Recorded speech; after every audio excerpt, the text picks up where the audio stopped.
Welcome back dito sa channel natin. Nandito tayo ngayon sa Bonifacio Global City. Para sa mga hindi pa nakakaalam, balikan lang natin. Ayon pa sa BCDA o Basis Conversion and Development Authority, magkakaroon na ng redevelopment dito sa market property.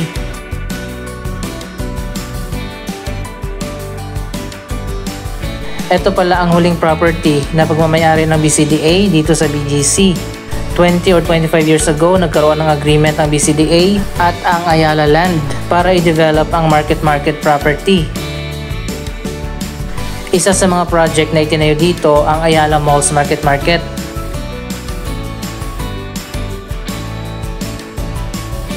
Sa year 2026, matatapos na pala yung lease agreement ng Ayala Land dito sa market property. Kaya naman ngayon pa lang nag-announce na ang BCDA na magkakaroon ng redevelopment dito sa area, lalong-lalo na dito sa vacant areas ng market property.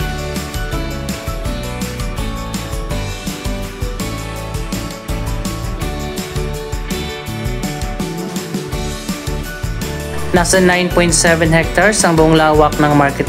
Ang vacant na areas dito ay ang parking lot, ang transport terminal na napakalawak na area dito sa harap ng mall.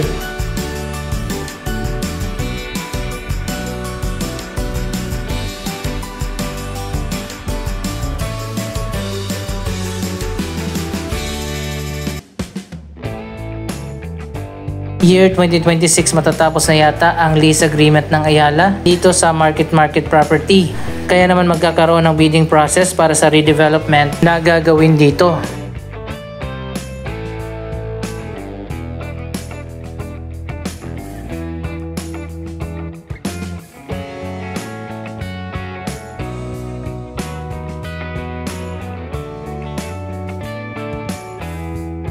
Andito tayo ngayon sa atrium ng Ayala Mall. Makikita naman natin napakalawak din ang mall na ito.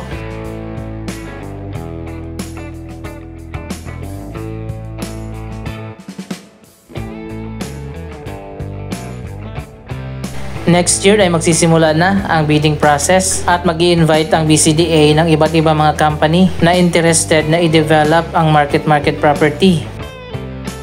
Nasa 30 billion ang kailangan na investment para sa mga bagong commercial center at office towers na itatayo dito.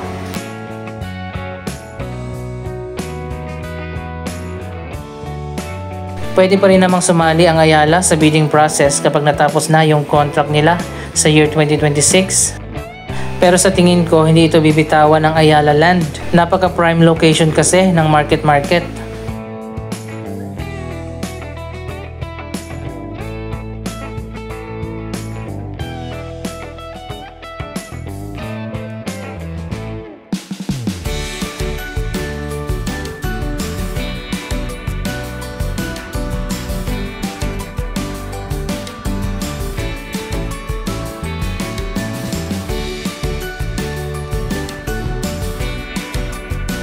So ayun guys, napakalawak ng parking area dito na i-develop sa mga susunod na taon. Pagtatayo dito ng mga bagong commercial areas, office building, at gusto ng BCDA na magkaroon ng world-class na transport hub.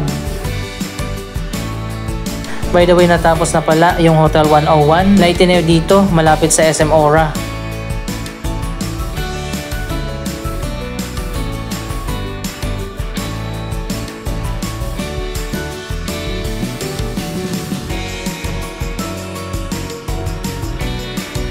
Abangan natin next year kung ano mga companies ang interested dito sa market property.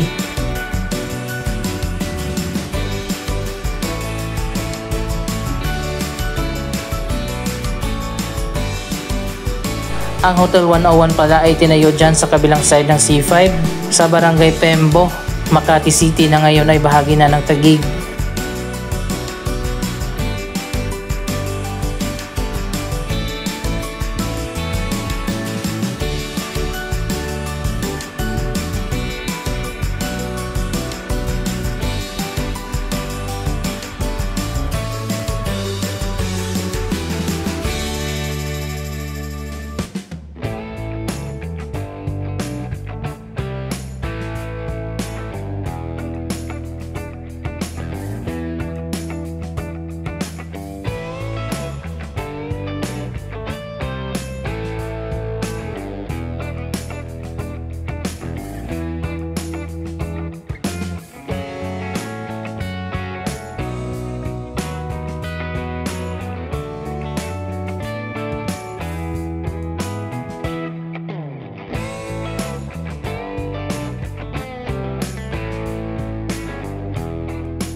Maganda rin naman ang plano ng BCDA na i-develop pa ang mga bakanting areas dito. Gusto ng BCDA na ma-maximize ang full capacity ng market.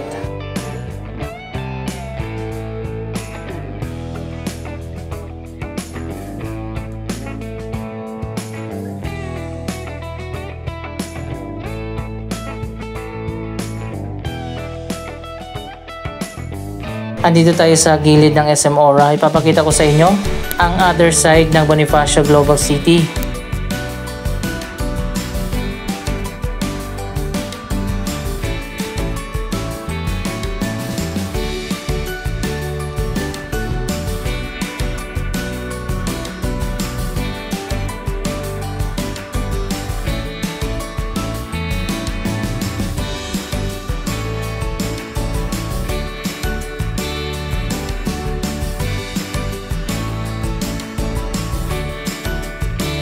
Dito tayo magsisimula sa kabilang side.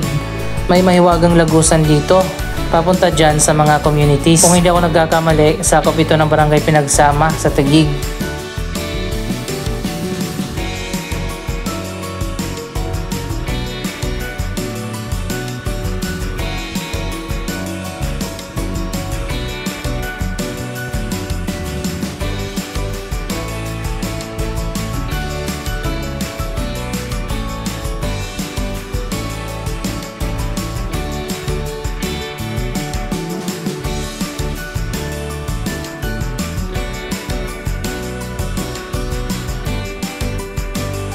Parang Baguio pala dito.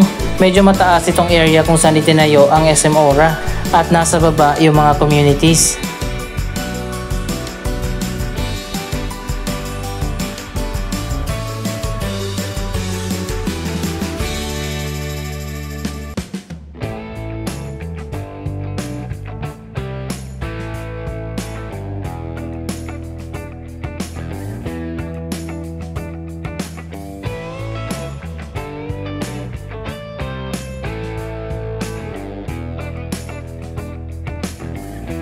Nakapunta na ba kayo dito? Makikita natin yung kaibahan sa development ng dalawang magkatabing lugar. Yung isa ay modern city, dito naman sa baba ay isang regular na community.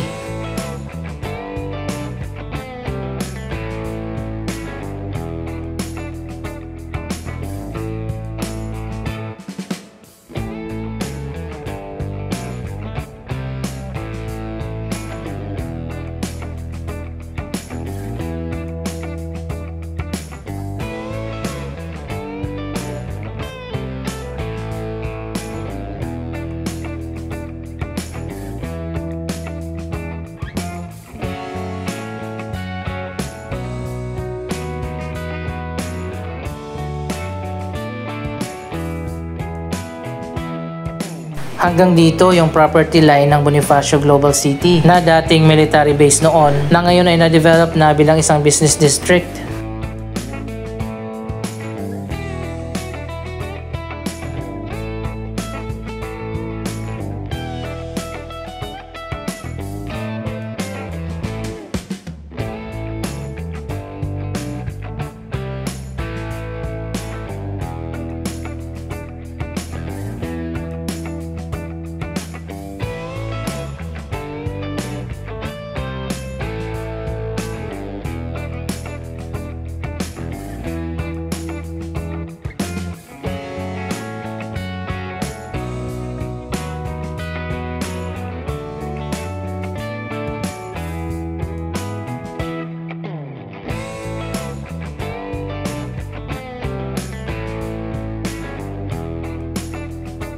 Marami mga lagusan dito sa Bonifacio Global City na papunta sa mga katabing lugar na katulad nito.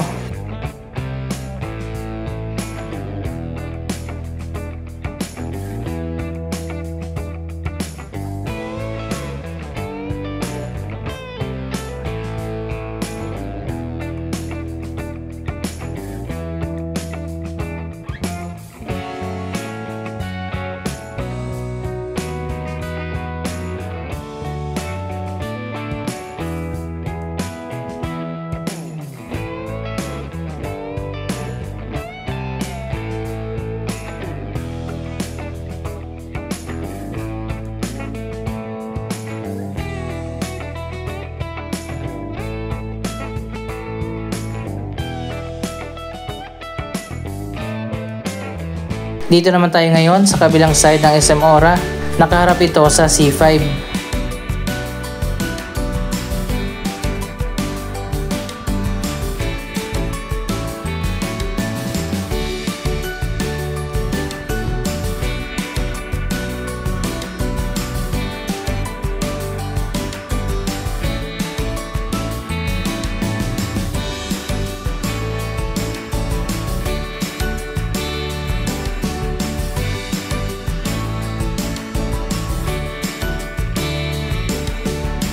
Dito naman sa kabila ang mga dating barangay na sakop ng Makati City na ngayon ay lilipat na sa Taguig.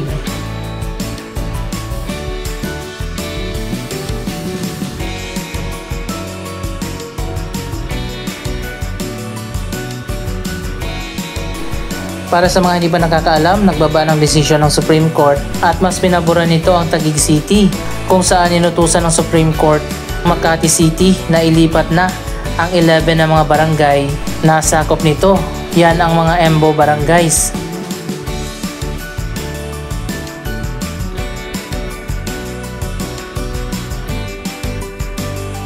Eleven na barangay na dating sakop ng Makati City, ang ongoing pa rin sa ngayon ang transition period kung saan ililipat na nga sila sa pamamahala ng Taguig City.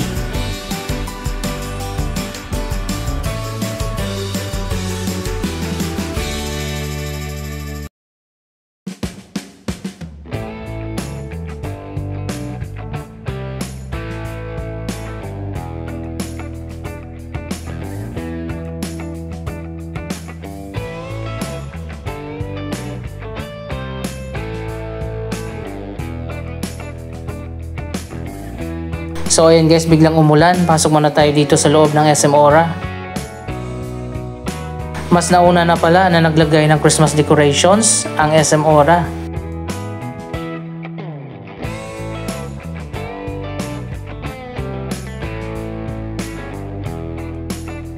Parang katulad din sa Mall of Asia, mas pinasimple ang Christmas decoration sa mga SM malls.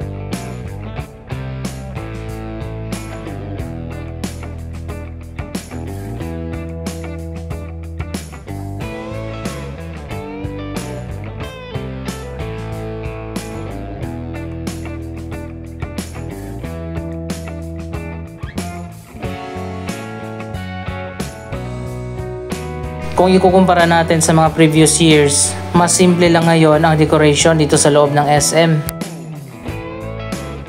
Nitong mga nakaraang taon, over the top ang Christmas decorations. Pero sa ngayon, mas okay na rin na ganito.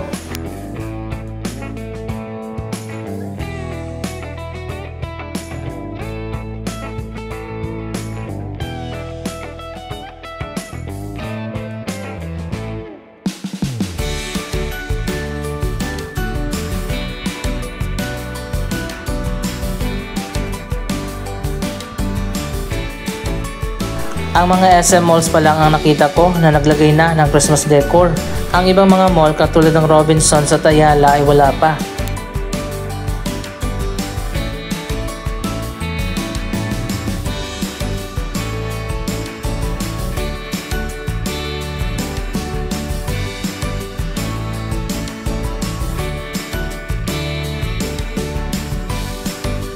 Anyway, anong masasabi nyo sa redevelopment ng Market Property? Mag-comment lamang dyan sa baba ng inyong mga reaksyon. Maraming salamat sa inyong panonood. Don't forget to like, share, comment, at subscribe. Thank you for watching!